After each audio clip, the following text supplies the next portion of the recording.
The recruiter said it'd be quiet work, just watching over a patch of concrete in the desert. He didn't mention the hum under the floor. I signed the contract 2 weeks after my last job went south. Private security for a logistics company, until one of their clients decided to shoot at our convoy outside Albuquerque. They said I froze up. Maybe I did.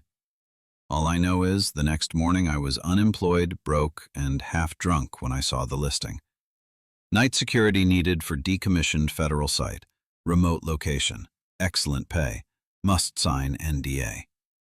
No address, just coordinates and a number to call. A man answered, flat voice, no accent. Said his name was Mr. Crow, though it sounded more like a placeholder than a real one. He asked if I could handle isolation. I said I'd done worse. He laughed, short and dry, then wired me half a month's pay in advance. That's how I ended up driving 6 hours into the desert, headlights cutting through sand and sagebrush, following a GPS pin that led to nothing. Until finally, I saw it. A chain-link fence, floodlights half burned out, and a squat concrete bunker poking up from the ground like a tombstone. A sign on the fence read, U.S. property, Site D47. Trespassers will be prosecuted. The paint was sun-bleached, the logo outdated. Department of Energy, 1970s vintage. Inside, the air was dry, metallic, and humming. A low vibration thrummed through the soles of my boots.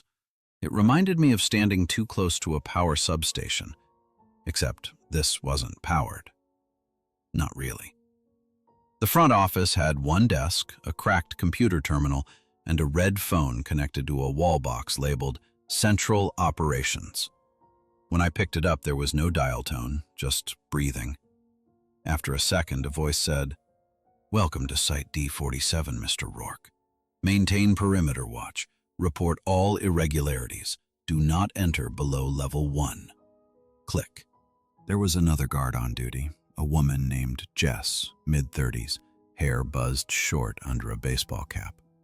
She met me in the break room, stirring instant coffee in a paper cup like it was medicine. "Don't expect company," she said without looking up. "Signal drops past the ridge, power flickers. If you hear anything weird, it's just the generators kicking back on." "What about the hum?" I asked. She froze mid-stir. "You already heard it?" "Yeah, figured it was machinery." Jess gave a tight smile. "Sure, machinery." Night came fast out there. The desert doesn't fade from day to night, it just flips off the light. The sky turned indigo and the compound lights came alive, flickering halos over a place that hadn't seen a human soul in decades. My patrol route was simple: perimeter fence, storage yard, entry doors, then back to the booth. Every corner had cameras, old models, analog feed, grainy resolution. On the monitors, the place looked like a bad dream, black shadows where there shouldn't be any, static lines crawling across the screen like worms. Around 2 a.m., one of the feeds, camera 3B, lit up with motion detection.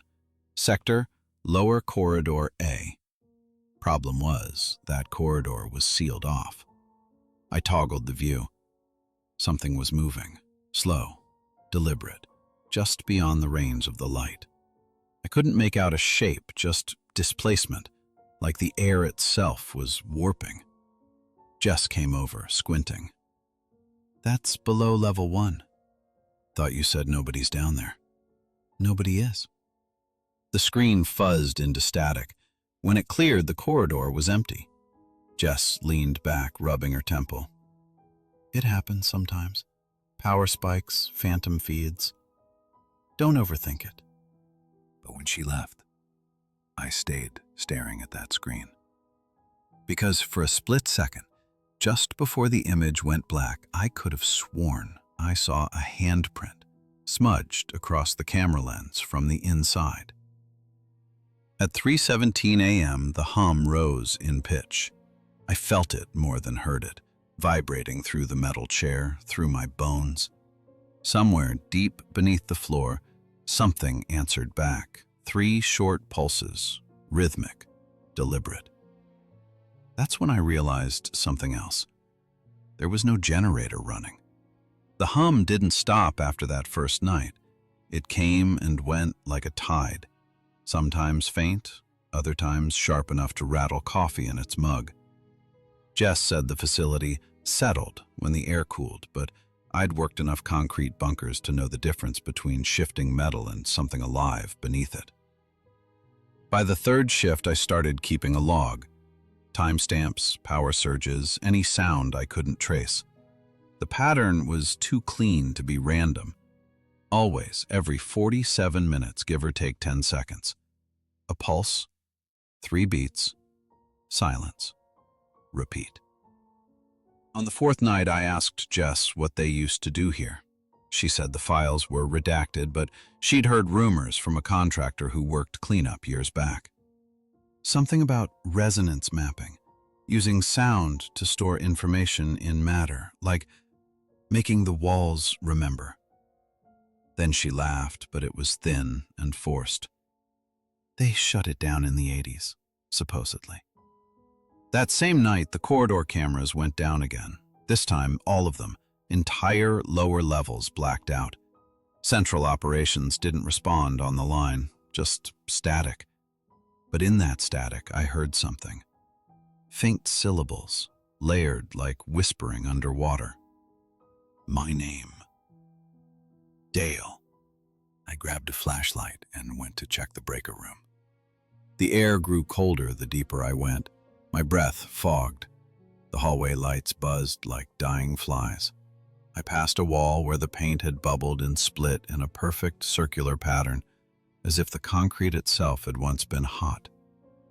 The breaker room was empty, except for an old CRT monitor humming in the corner. It wasn't plugged in. The screen flickered to life on its own, playing an ancient DOE training video, all color bleed and warped sound. Containment protocols must be observed during neural echo testing. Resonance drift may result in identity overlap. Terminate recordings immediately upon anomalous vocal repetition. Then the footage froze on a single frame, a group photo of lab technicians standing in the same hallway I was in. One of them looked exactly like Jess. I stumbled back, nearly dropping the flashlight.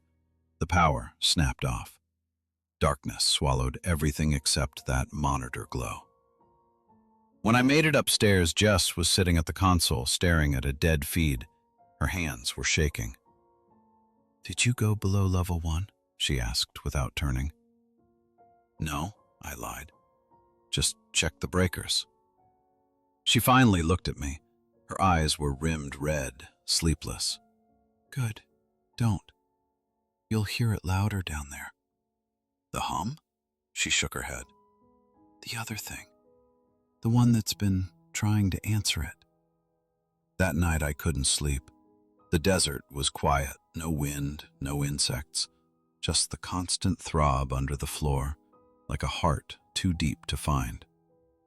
I turned on the radio for background noise, but every channel was the same, static that rose and fell with the hum, syncing perfectly, as if the entire desert was breathing with it. At 3:47 a.m., I woke to the sound of the elevator moving. The sealed one. The doors opened halfway before jamming, a sliver of dark visible between them. From inside came a faint hiss. Not air, not steam. Whispering.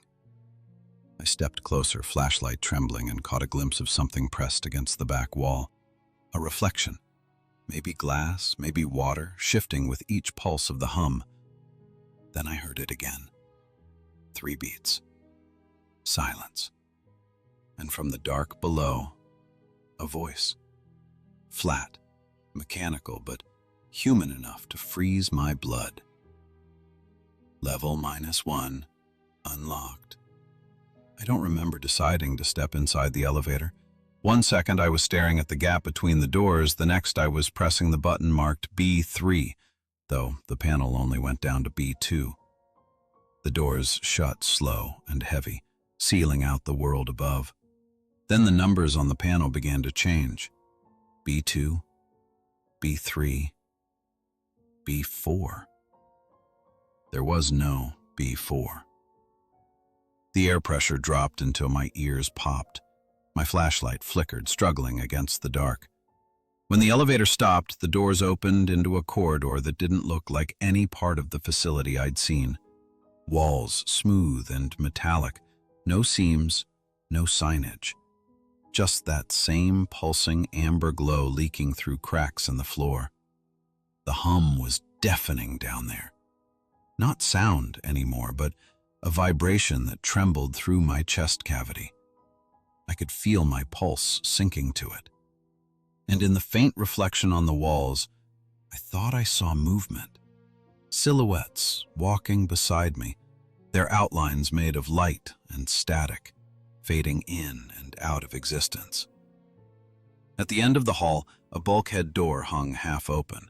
Beyond it was a massive chamber, circular, lined with pods, dozens of them, all shattered, drained, and dry, except one.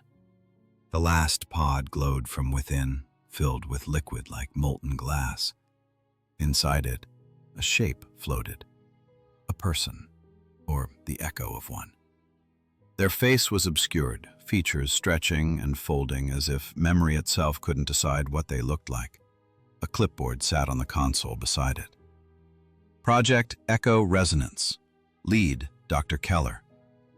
The last log entry read, "Transfer successful, neural lattice stabilized, containment indefinite."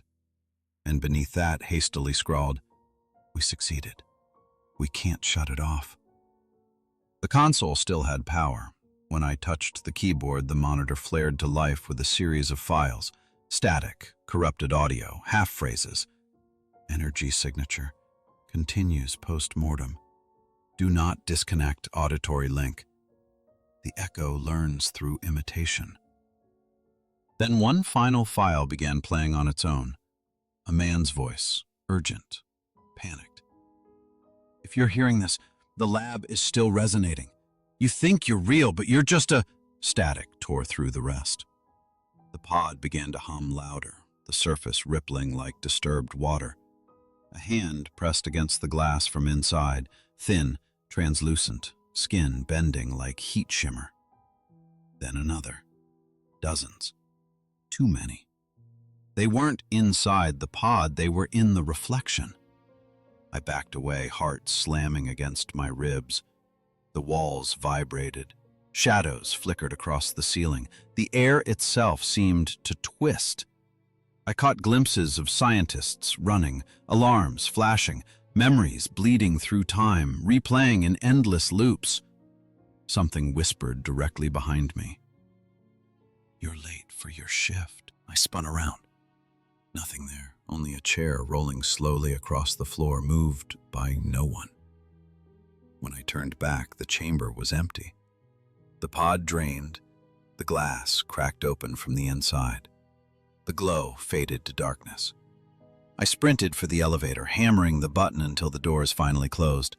The car lurched upward, but halfway, it stopped. The lights went red.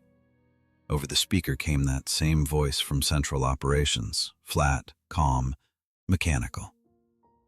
"Unauthorized access detected. Reintegration protocol initiated." The elevator doors opened again, but not to the floor I'd come from. The corridor outside looked the same structure, same lights, but newer, pristine. The air was warm, sterile, alive with motion. Scientists walked past me carrying clipboards, speaking to each other in fragments that looped every few seconds, like recordings stuck on repeat. One of them looked right at me and smiled like they recognized me. Then everything blinked out. I was standing alone again in a corridor full of dust and decay. The hum still pulsed, steady and patient, as if waiting for me to remember something I'd forgotten. And somewhere below, deep in the silence, something started moving again. By the time I reached the surface, dawn was leaking through the cracks of the hangar doors. Jess was waiting for me by the monitors, pale and wild-eyed, her coffee untouched. "You went down there," she said flatly. I opened my mouth to deny it, but she didn't need me to answer. She could hear it, the hum, now constant, rising in frequency until the entire booth buzzed like an insect trapped in glass. "What the hell is that thing?" I demanded. Jess rubbed her temples. "It's not a thing. It's us." She brought up a file on the computer, a directory hidden behind layers of corrupted data.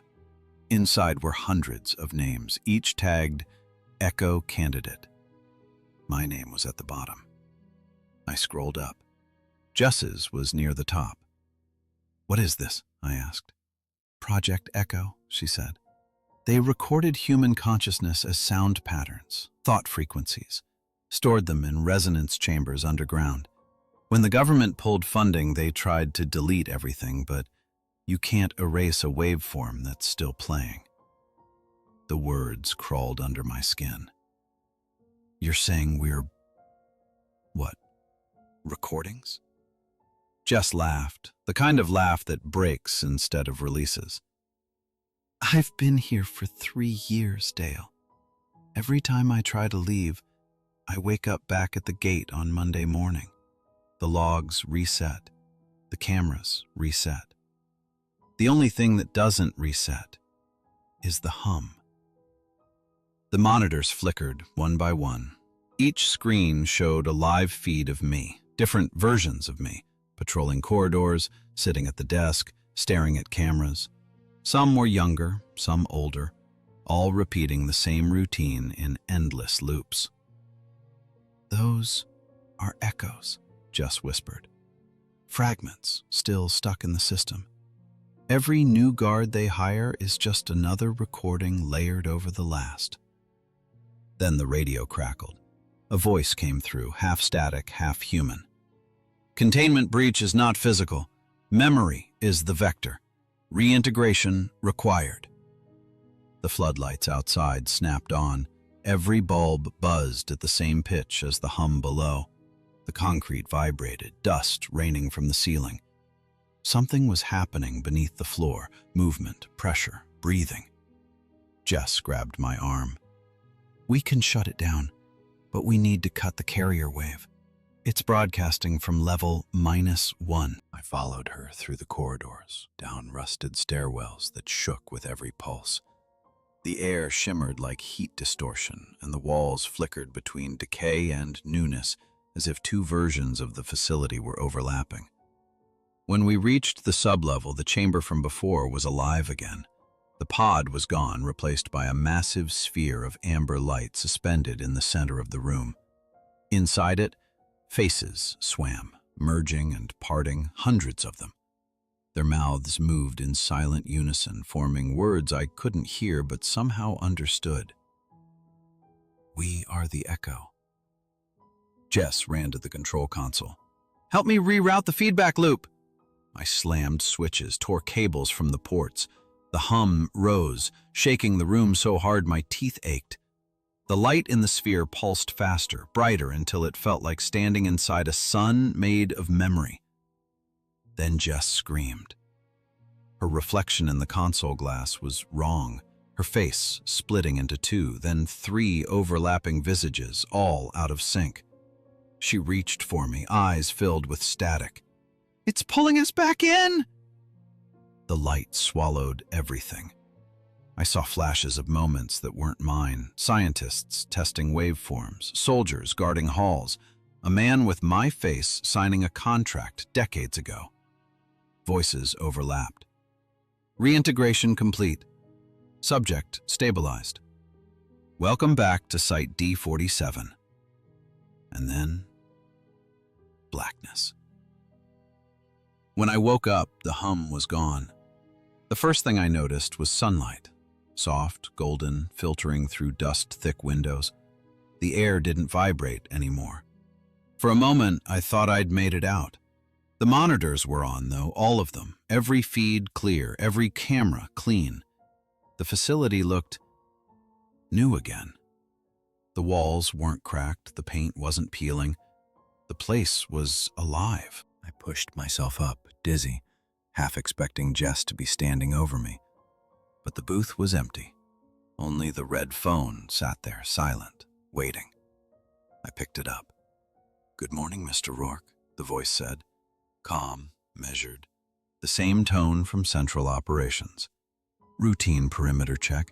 Please confirm status of Site D47.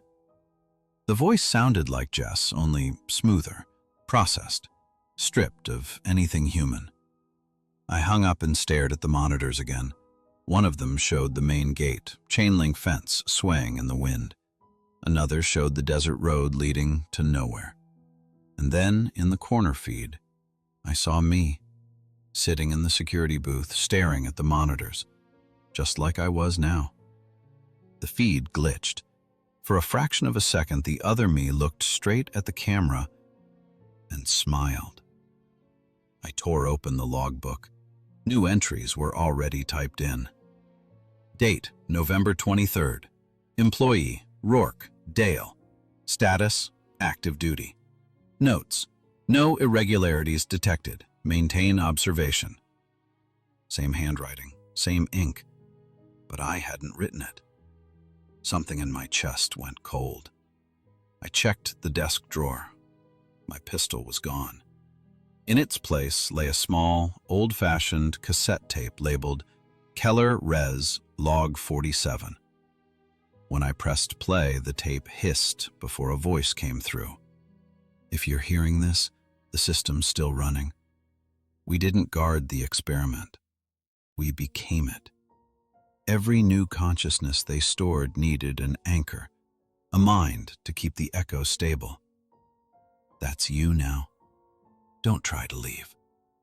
There's nowhere to go." The recording clicked off. Outside, the desert shimmered. Heat or hallucination, I couldn't tell. The horizon looked the same in every direction, endless beige bleeding into white sky. I started walking anyway. But after 20 minutes, the lab appeared again ahead of me, closer than before. The hum came back, faint but steady, thrumming under the sand. By nightfall, the lights on the perimeter flickered on, one by one. And when I looked back toward the control booth, someone was inside, watching the monitors. The shape moved exactly like I did. Head tilt, arm twitch, all in perfect rhythm. The radio crackled to life behind me. "Central Operations to all active personnel. Shift rotation complete. Welcome, Mr. Rourke." The hum deepened, shaking the ground in long, slow waves. The desert wind carried a sound I couldn't unhear. Thousands of voices whispering the same line in unison. "We are still here." I turned toward the glass and caught my reflection in the window. Or maybe it was the feed delay. But it smiled back before I did. The lights dimmed, the hum steadied, the facility waited. And for the first time, I understood. They didn't hire me to guard it. They hired me to keep it company. Some places were never meant to sleep. They just dream. And we're the ones trapped inside those dreams. If you ever find yourself driving through the desert and see a fence with no name, no markings, and a single light burning in the distance, keep driving. Because some jobs don't end when the shift's over. Some of us are still out there, watching, waiting, listening to the hum. Thanks for spending the night with me. If you made it this far, hit that like button, subscribe, and ring the bell so you don't miss the next story from Campfire Horror Stories. It helps a small channel like mine survive the dark. Until next time, keep your lights on, and whatever you do, don't answer the call from Central Operations.